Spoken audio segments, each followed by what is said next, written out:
Bushfire is, and always has been, a natural part of the Victorian landscape. However, whereas in the past fire could choose its own path, this landscape has now changed. There's a new component to the bush, a community which, like the other trees, plants and animals, has to adapt to its environment if it's going to survive.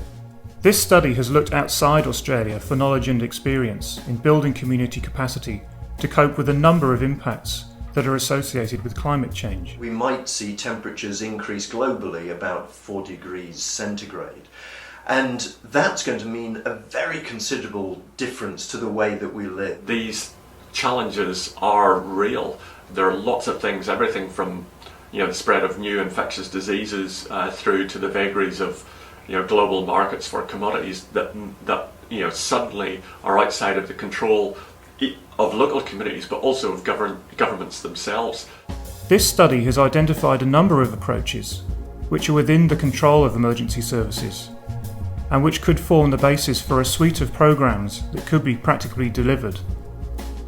Despite the fact that Victoria has a long history of bushfire, the way in which our community relates to that is in need of change.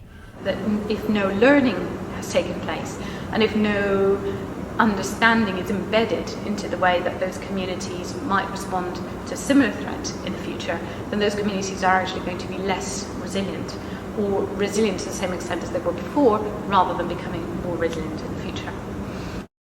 What we're actually very inclined to do is to come up with solutions and apply them to community. Here's the answer, this is the thing that you need to do.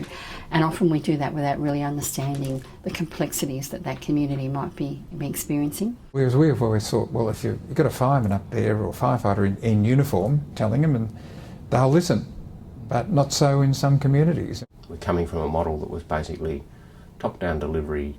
There's a crisis, we're from the agency, we're here to help, to somewhere which is going, let's have a dialogue with the community about how we can work together. And to a greater or lesser degree, agencies in Victoria have adopted that approach. But it's still a work in progress.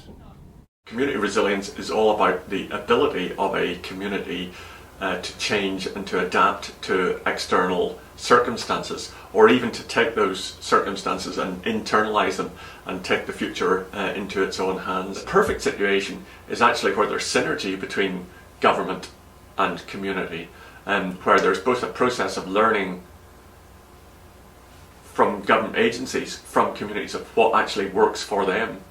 The experts in community are the community. They are the people who live there, who work there, who grew up there, whose kids go to school there.